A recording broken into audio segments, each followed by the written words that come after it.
GRTV is back at the famous retro store in Akihabara, Super Potato, so please enjoy our video tour. What you're seeing here is some of the storefronts and the sites and the sheer amount of people who visit Electric Town or Akihabara.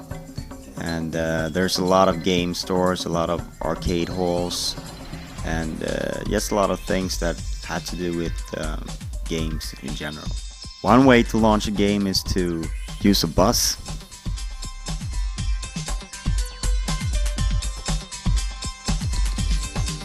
Now we're back inside of Super Potato and we're watching some of their Game & Watch games.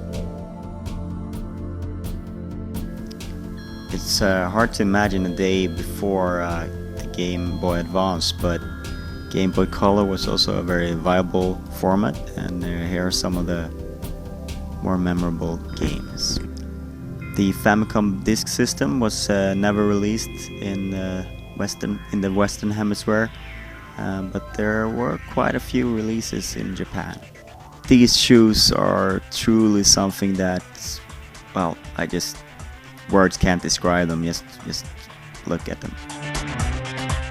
There's games everywhere you turn. There are even some brand new Nintendo 64 games that you can buy. If you have a problem waking up in the morning, there's always Pac-Man to save you.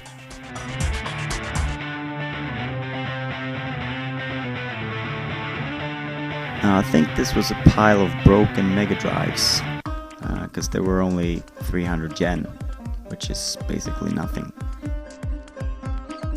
The Famicom Robot was not for sale, but they had a few of them. I wonder what this game is about. Nuts and milk. A few classics for the Super Famicom, Super Nintendo.